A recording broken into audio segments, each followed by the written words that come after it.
On Wednesday, July 8, 2026, baseball lost a man who had been part of the game for 70 years.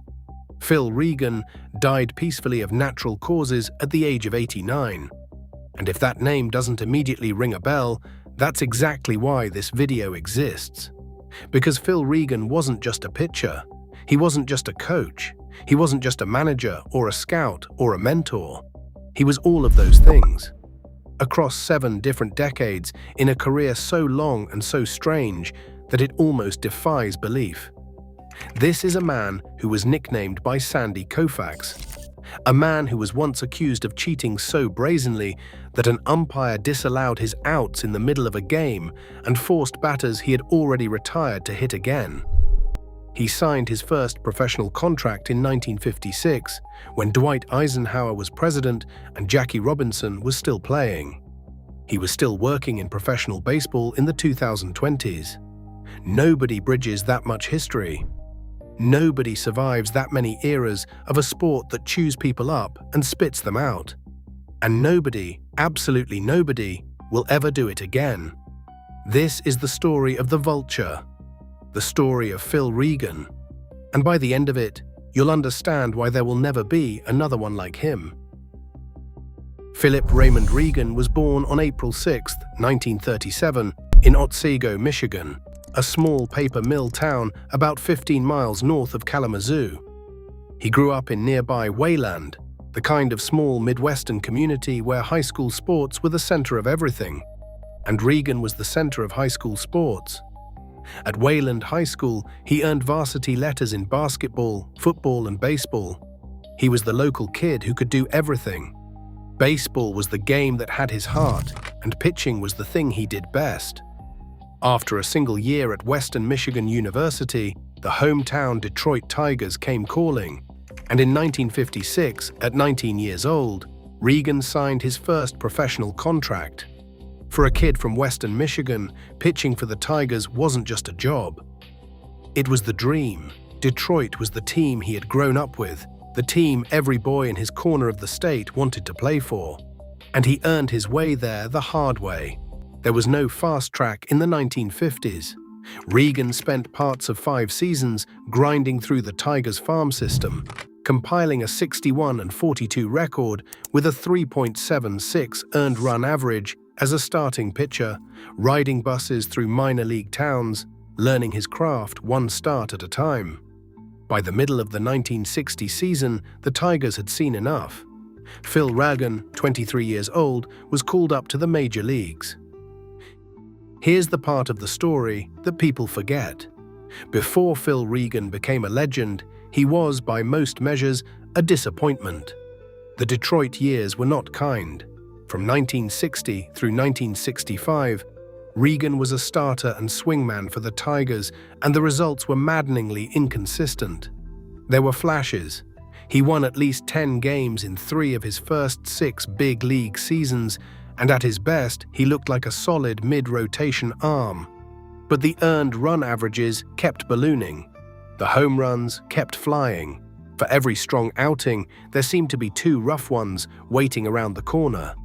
By 1965, things had completely fallen apart. Regan pitched his way out of the rotation, then out of the bullpen picture, and eventually all the way back to the minor leagues. Imagine that for a second. You're 28 years old, you've spent nearly a decade in your hometown organization, and now you're back riding minor league buses, wondering if your career is over before it ever really started. Most pitchers in that position quietly disappear. Their names become answers to trivia questions, if they're remembered at all. That December, the Tigers gave up on him. In December 1965, Detroit traded Phil Regan to the Los Angeles Dodgers for an infielder named Dick Trakowski. It was the kind of trade that barely registered in the newspapers. A struggling swingman for a utility infielder. A footnote transaction between 2 teams cleaning out their rosters before Christmas. Nobody involved could possibly have known that the Dodgers had just acquired the best relief pitcher in baseball. To understand what happened next, you need to understand what the Dodgers were in 1966. This was the defending World Series champion. This was the team of Sandy Koufax and Don Drysdale, the most feared pitching tandem on the planet, playing in a cavernous stadium in an era when runs were becoming almost impossible to come by. The Dodgers didn't bludgeon teams, they strangled them. Every game was tight, every lead was precious, and every inning of relief mattered enormously. Into that pressure cooker walked Phil Regan, a cast-off from Detroit fighting for a roster spot. Manager Walter Alston decided to try him in the bullpen full-time, and something clicked. Something that had never quite clicked in Detroit. Freed from the burden of pacing himself through 7 or 8 innings, Regan could attack hitters in short bursts with his sinking fastball, and the results were immediate and absurd. Regan appeared in 65 games for the 1966 Dodgers. He finished the season with a record of 14 wins and 1 loss. His earned run average was 1.62. He led the National League with 21 saves. Read those numbers again, 14 and 1. A cast-off who had been in the minor leagues the year before was now statistically one of the most valuable pitchers in the sport. He became Alston's favorite weapon out of the bullpen, the guy the manager reached for whenever a game hung in the balance. He was named an All-Star for the first and only time in his career. The Sporting News named him both the National League Reliever of the Year and the National League Comeback Player of the Year. But the numbers aren't why 1966 became legendary. The nickname is. Here's how the story goes. Time after time that season, Koufax or Drysdale would pitch brilliantly into the late innings, locked in a scoreless duel or clinging to a tie, only to leave the game without a decision. Regan would come in, throw an inning or two, the Dodgers would scratch out a run, and Regan would get the win. The victory that the starter had bled for would land again and again in the box score next to Regan's name. He was swooping in at the last moment and feasting on what other men had killed. So Sandy Koufax, the greatest pitcher alive, gave his teammate a name: the Vulture. It could have been an insult. From anyone else, it might have been. But from Koufax, it became a badge of honor, and Regan wore it for the rest of his life. He leaned into it completely. The Vulture wasn't stealing wins. The Vulture was doing his job, and doing it better than anyone else in the league. 60 years later, when the news of his death broke, nearly every headline in America used that name. Koufax had made him immortal with a single word. The Dodgers won the National League pennant in 1966, and Regan's fingerprints were all over it. In a pennant race decided by the thinnest of margins, his 14 wins and 21 saves were the difference between champagne and heartbreak. The season ended in disappointment, with the Baltimore Orioles sweeping Los Angeles in the World Series, and then in shock when Koufax retired at the age of 30 because of his ruined arm. An era ended that autumn, but Phil Regan, the man nobody had wanted a year earlier, had authored one of the greatest relief seasons in the history of baseball. And think about what that season really represents. This is what made Regan different from the very beginning. His story wasn't a straight line of talent rising to the top. It was a story about reinvention. About a man staring at the end of his career at 28 and finding a completely new way to be great. It was the first reinvention of his life. It would not be the last. The follow-up season, 1967, brought Regan back to earth. The wins dried up. The earned run average climbed. And the Dodgers, suddenly rebuilding after Koufax's retirement, began looking to move veterans. In April 1968, Los Angeles traded Regan to the Chicago Cubs, along with outfielder Jim Hickman. And once again, a change of scenery lit a fire under the Vulture. The Cubs were managed by Leo Durocher, one of the most combative, theatrical, win-at-all-costs characters the sport has ever produced. Durocher took one look at Regan and saw exactly what Walter Alston had seen. A bullpen assassin, Regan made his presence felt immediately, and in his first 2 appearances in a Cubs uniform, he saved both ends of an April 28th doubleheader against the Houston Astros. 2 games in one day, 2 saves. Chicago had found its closer. Despite missing the first 2 weeks of the Cubs' schedule while the trade came together, Regan led all of Major League Baseball with 25 saves in 1968, and he captured his second Sporting News Reliever of the Year award. In the middle of the so-called Year of the Pitcher, when a fence across baseball collapsed to historic lows, Regan was one of the most dominant late-inning arms in the game, and that dominance is exactly what got him into trouble. Because in the summer of 1968, Phil Regan's pitches were moving in ways that made people suspicious. Very suspicious. Let's talk about the spitball. By 1968, the spitball had been illegal in baseball for nearly half a century. But everyone in the game knew that a handful of pitchers were still throwing it, or something like it. A little moisture, a little Vaseline, a touch of something slick on the fingers, and a fastball would suddenly dive off the table like it had fallen off a cliff. Umpires suspected, hitters complained, and no name came up more often in those whispers than Phil Regan. Which brings us to August 18, 1968, at Wrigley Field, and one of the most bizarre games in the history of Major League Baseball. The Cubs were hosting the Cincinnati Reds in a Sunday doubleheader, and the home plate umpire for the first game was a veteran named Chris Pelikudas. What almost nobody in the ballpark knew was that Pelikudas and his crew had discussed Regan before the game. They had talked about his reputation, they had talked about the complaints, and they had decided as a group that if Regan came into the game and his ball started doing unnatural things, they were going to bring the whole issue to a head. Regan came into the game, and his ball started doing unnatural things. What happened next has to be heard to be believed. Pelikudas began calling illegal pitches on Regan based purely on the flight of the ball, not on evidence, not on any substance found on Regan's hand or glove or cap. Purely on how the pitch moved, and he didn't just call balls, he started disallowing outs. In the 7th inning, Regan struck out Pete Rose.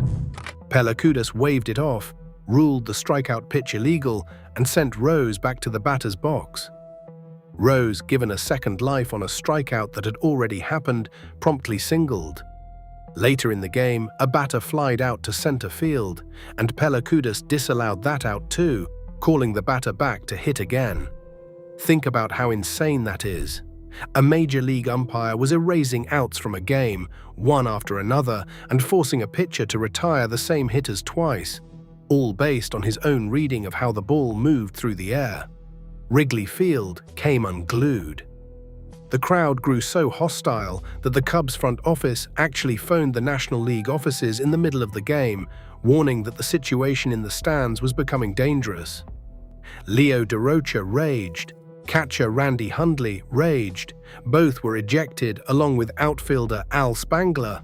Even Pete Rose eventually got tossed in the chaos. The umpires stopped the game to search Regan, taking off his cap, wiping his forehead, checking his glove and his uniform for any trace of a foreign substance. They found nothing, not a drop, and here's the most absurd detail of the entire afternoon. The rule on the books said that a pitcher caught throwing an illegal pitch was supposed to be ejected. Pelikudas called multiple illegal pitches on Regan, disallowed his outs, turned the game upside down, and never threw him out. Regan stayed on the mound the entire time, retiring the same batters over and over while the ballpark descended into fury around him. The Cubs lost the game 2-1, then dropped the second game of the doubleheader as well, and immediately filed a protest. 2 days later, National League President Warren Giles came to Chicago personally to sort out the mess. He met with Regan, DeRocha, and Cubs management. Pelikudas was not invited, which told you everything about which way the wind was blowing. When it was over, Giles absolved Regan completely. He announced publicly that he knew Regan, that he respected him, and that when Regan told him he had no Vaseline or any other lubricant on him, he believed him. Giles went even further, describing Regan as a fine Christian gentleman who deserved to be treated with courtesy, and the umpire was directed to apologize. And that description wasn't spin. Regan really was a devout, church-going man, one of the most clean-living players of his era, which made the whole spectacle even stranger. The most notorious suspected spitballer in the National League was also the guy with the choir boy reputation. The player league presidents instinctively vouched for. It was a contradiction that followed him around for years, and Regan seemed to genuinely enjoy it. He never admitted to throwing a doctored pitch in his playing days, but he never worked very hard to kill the mystery either. The league office may have cleared him, but baseball itself delivered a different verdict. At the winter meetings after the 1968 season, the Rules Committee amended the spitball rule to explicitly allow umpires to call an illegal pitch based on the flight of the ball. In other words, the sport looked at what Chris Pelikudas had done, the very thing Regan had been absolved of, and wrote it into the rulebook. Phil Regan had pitched his way into baseball law, but the incident carried a cost. From that day forward, Regan was a marked man. He said years later that he was searched almost daily, umpires checking his hands, his glove, his cap, the ball, over and over for the rest of his career. Every great sinker he threw was treated like a crime scene. It wore on him, and it became part of his legend. Half a century later, fans mourning his death were still lovingly retelling the old line attributed to him, the joke that nobody was ever going to beat him in the rain. There was one more great chapter left in Regan's playing career, and it's one of the most heartbreaks in the history of the sport. The 1969 Chicago Cubs. Regan was the closer on that team, the veteran anchor of the bullpen as DeRocha's Cubs, starring Ernie Banks, Billy Williams, Ron Santo, and Ferguson Jenkins, roared into first place and held it deep into the summer. Wrigley Field that year was pandemonium. The bleacher bums, the mobs of fans swarming the players after games, the sense that a cursed franchise was finally going to break through. Regan later remembered that season as one of the most electric experiences of his life, with crowds so thick around the ballpark that players could barely fight their way to their cars. You know how it ends. The Cubs collapsed in September, the Miracle Mets stormed past them, and the 1969 Cubs entered history as perhaps the most beloved team to never win anything. Regan, who had been on the mound for so many of that team's biggest moments, carried those memories for the rest of his life. After 1969, the end came quickly. The workload of those years, all those appearances, all those high-stress innings caught up with him. His role shrank in 1970 and 1971, and in June 1972, the Cubs sold him to the Crosstown White Sox, where he made 10 final appearances before calling it a career. The final ledger read 96 wins, 81 losses, a 3.84 earned run average, 92 saves, and 551 games across 13 seasons, with 58 of those wins coming out of the bullpen. A very good career. A memorable career, but if the story had ended there, Phil Regan would be a colorful footnote, a nickname and a spitball controversy, and not much more. The story did not end there. The story was barely getting started, because Phil Regan the pitcher was about to be eclipsed by Phil Regan the teacher, and the second act would last twice as long as the first. In 1974, Regan took over as the head baseball coach at Grand Valley State, a small college in his home state of Michigan. It was about as far from the bright lights of Wrigley Field as you could get. And Regan loved it. For 9 years he built that program, teaching teenagers the craft he had spent 2 decades learning, and quietly building a reputation as one of the sharpest pitching minds anywhere in the game. The baseball world noticed. The Seattle Mariners brought him into their organization, first as a minor league pitching instructor and advanced scout, and then in 1984 as their major league pitching coach. From there, the resume becomes almost comical in its length. 3 seasons as the pitching coach in Seattle, 6 years as a special assignment and advanced scout for the Dodgers, the organization that had made him a star. A season as pitching coach for the Cleveland Indians in 1994, and then in 1995, the phone call that gave him his one shot at the top job. The Baltimore Orioles named Phil Regan their manager. Think about the timing of that job. The 1995 season began late because of the players' strike that had wiped out the 1994 World Series. Baseball was wounded, fans were furious, and Regan, at 58 years old, was handed a clubhouse containing some of the biggest names in the sport. He managed Cal Ripken Jr. in the very season Ripken broke Lou Gehrig's consecutive games record, one of the most iconic moments in baseball history. He managed a young Mike Mussina. He managed Harold Baines, 3 future Hall of Famers, all in one dugout, all in one of the strangest seasons the sport has ever staged. The Orioles finished 71 and 73, third place in the American League East.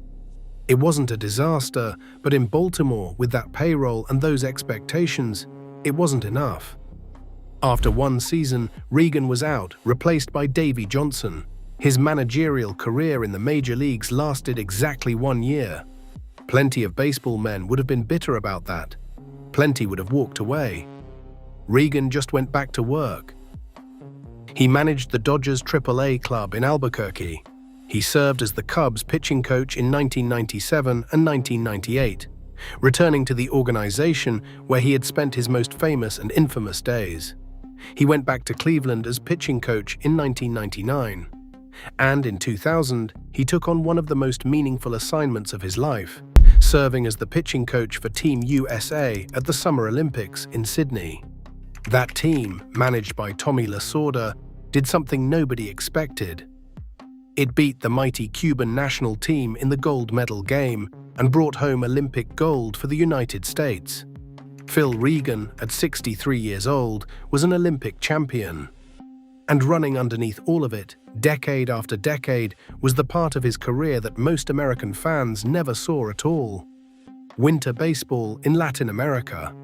For more than 20 years, Regan managed and coached in the winter leagues of the Dominican Republic and Venezuela, sharpening his craft while most of his peers were home resting. In Venezuela, he became something close to royalty. Generations of Venezuelan pitchers came up under his eye, and the respect he commanded there ran deep. His own attorney, in the days after his death, made a point of saying that the American public never fully grasped Regan's impact in Venezuela, and that the man himself always insisted his greatest reward from all those winters abroad wasn't a trophy at all. It was meeting Lisette, the woman who became his second wife after his first wife, Carol. The mother of his 4 children passed away in 2004. That detail tells you everything about how Regan saw baseball. It wasn't a job you retired from. It was a life you lived. And even as he moved into his 70s, an age when almost every baseball man has long since drifted into the broadcast booth or the golf course, Regan kept living it. In 2009, at 72 years old, he was lured back into uniform by the New York Mets, who hired him as the pitching coach for their Class A affiliate in St. Lucie, Florida. Sit with that image for a moment. A man who had pitched against the stars of the 1960s, who had been nicknamed by Sandy Koufax, who had managed Cal Ripken, was now standing on backfields in the Florida sunshine, teaching pitching to kids born in the late 1980s and early 1990s. Kids who had no idea who he was. Kids who would soon find out. Because look at the names that came through the Mets farm system during Regan's years there. Jacob deGrom, Noah Syndergaard, Steven Matz, Seth Lugo, Paul Sewald. Regan had a hand in the development of all of them as they climbed toward the majors.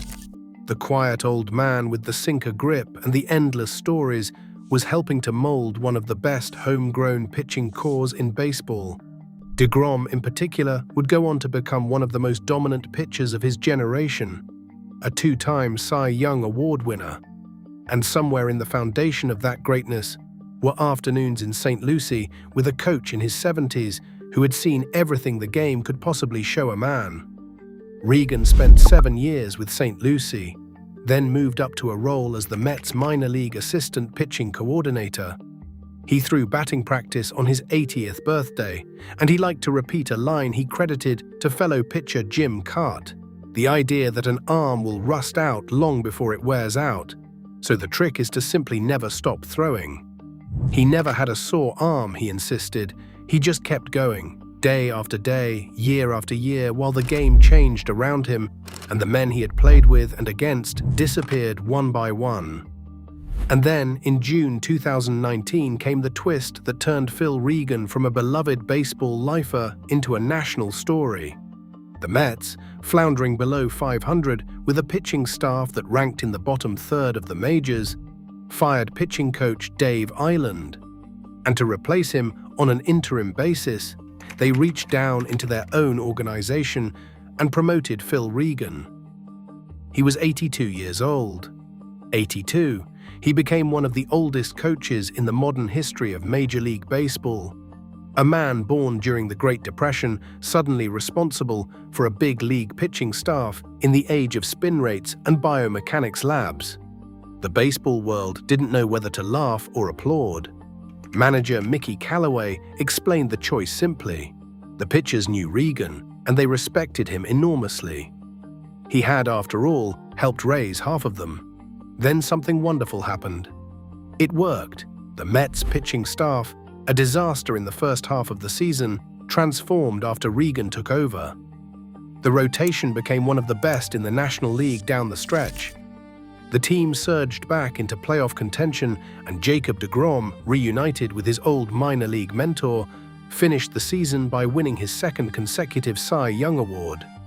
The oldest coach in the sport had walked into a crisis and calmed it with 60 years of accumulated wisdom. It was by any measure one of the great feel-good stories baseball had produced in years.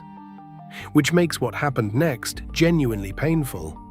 After the season, the Mets went in a different direction, hiring a 33-year-old Jeremy Hefner as their new pitching coach, a man nearly half a century younger than Regan. Regan was moved back into an advisory role in pitching development, where he served for several more years. And in February 2023, at 85 years old, he did something almost unheard of in professional sports. He sued the New York Mets and former general manager Brodie Van Wagenen for age discrimination and wrongful termination, alleging that he had been told, in plain terms, that he was being moved aside because of his age, and that the words from that conversation had haunted him ever since. Whatever you think about the merits of the case, consider what it revealed about the man. At an age when most people have been retired for 2 decades, Phil Regan wasn't fighting for money or attention. He was fighting for the right to keep doing the only thing he had ever done. He genuinely believed, at 82, at 85, that he still belonged on a baseball field. And the maddening thing is, his results in 2019 suggested he might have been right. Even the lawsuit couldn't keep him away from the game. In the winter of 2019 into 2020, in his 80s, Regan served as the pitching coach for Toros del Este in the Dominican Republic and won a Dominican League championship.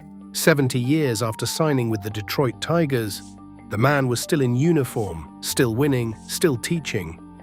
And then on July 8, 2026, it ended.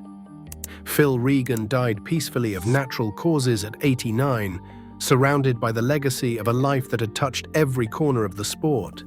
He left behind his wife Lisette, his 4 children, and the 18 grandchildren his attorney said he absolutely adored. The tributes poured in from everywhere. From Dodgers fans who remembered 1966, from Cubs fans who remembered 1969, from Orioles fans, Mets fans, Tigers fans, from Venezuela and the Dominican Republic, from pitchers in their 30s and fans in their 90s. Very few men in the history of baseball could draw mourners from that many generations at once. That was the measure of how long and how well Phil Regan had lived inside this game. So let's step back and take stock of what this one life actually contained, because when you line it all up, it stops sounding like a biography and starts sounding like a myth. Phil Regan pitched in the major leagues against the legends of the 1960s. He was teammates with Sandy Koufax and Don Drysdale, and Koufax personally gave him one of the greatest nicknames in the history of the sport. He put together one of the finest relief seasons ever recorded, going 14-1 with a 1.62 earned run average for a pennant winner. He was at the center of one of the strangest umpiring controversies the game has ever seen.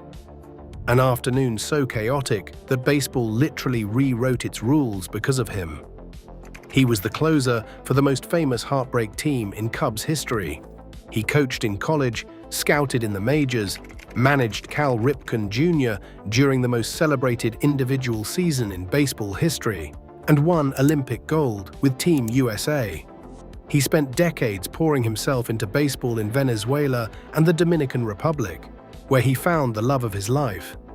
He helped develop Jacob deGrom, Noah Syndergaard, and a generation of Mets arms. And at 82 years old, when almost everyone who had ever seen him pitch was gone, he stood in a major league dugout once more and fixed a broken pitching staff. 7 decades, 4 teams as a player, 1 as a manager, coaching and scouting stops beyond counting, and thousands of pitchers who carry a piece of his teaching in their deliveries to this day. His playing career alone would have made for a good story. His coaching career alone would have made for a good story. He lived both, back to back, and then kept going. Now ask yourself the question in the title. Could there ever be another Phil Regan? Be honest, you already know the answer. The modern game does not produce lives like this one, because the modern game is not built for them. Coaching staffs today turn over in 2-year cycles. Player development is run through camera systems and data models.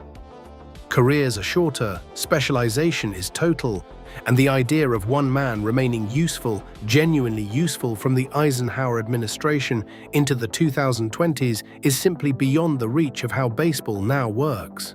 The Mets replacing an 82-year-old with a 33-year-old wasn't an insult so much as a symbol. The sport had moved on from men like Phil Regan, even while one of them was still outperforming expectations right in front of it. And that's what makes his story worth telling now, in the days after his death. Phil Regan was never the biggest star on any team he played for. He was never a Hall of Famer, never a household name outside of a few cities, and a couple of unforgettable summers. What he was, instead, was permanent. A man who loved baseball so completely and understood it so deeply that the game simply never found a reason to let him go. Front offices changed, dynasties rose and collapsed, entire generations of players arrived and retired, and Phil Regan was still there, in uniform, teaching someone how to throw a sinker. The Vulture has flown for the last time. He got the nickname because he swooped in at the end and claimed the prize. It seems only right that at the very end of his story, after 70 years in the sport, the prize he claimed was the game of baseball itself. And today, it is time to give him flowers. Thank you, Phil Regan. If you enjoyed this look back at one of baseball's most remarkable lives, make sure to like this video and subscribe to the channel for more deep dives into the legends the game should never forget. Until next time.